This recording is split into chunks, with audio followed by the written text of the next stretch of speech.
commence par les temps forts de l'actualité et Valneva qui s'envole, plus 32,75% en bourse hier.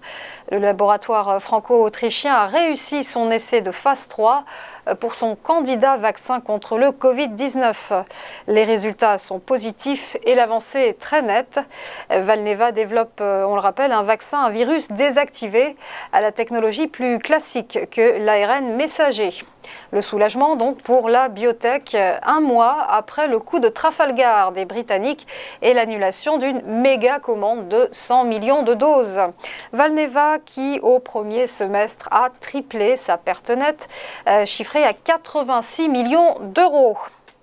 C'est une contribution élevée mais stable. 26,4 milliards d'euros, c'est le montant que la France va allouer à l'Union européenne en 2022, une somme adoptée par les députés hier. Une contribution qui a bondi de 25% l'année dernière sur fond de pandémie et de Brexit. La France, qui on le rappelle, va présider l'Union européenne pour 6 mois dès le 1er janvier. L'un des enjeux de cette présidence, ce sera la remise en place ou pas du fameux pacte de stabilité qui limite les déficits publics à 3% et la dette publique à 60% du PIB. Reviendra pas, on en saura plus dans quelques mois. Enfin, Booking à l'amende, 1,2 million d'euros, c'est ce que la plateforme néerlandaise devra payer à la ville de Paris pour non-respect du code du tourisme. Condamnation par le tribunal judiciaire parisien. Les juges ont estimé que Booking avait méconnu certaines dispositions du code du tourisme.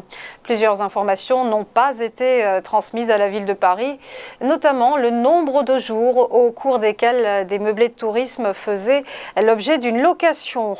C'est donc une victoire pour la municipalité qui toutefois demandait que 150 millions d'euros lui soient versés par la société néerlandaise, somme donc bien supérieure à ce qu'elle a obtenu in fine.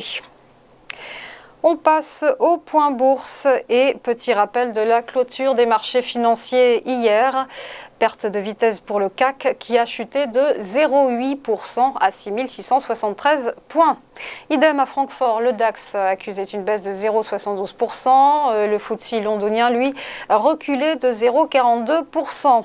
Du côté de Wall Street, c'était une clôture en ordre dispersé avec un Dow Jones quasiment stable qui a cédé 0,1%.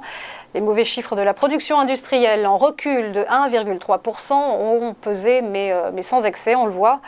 Du vert, en revanche, pour le S&P 500 qui a grimpé de 0,34%.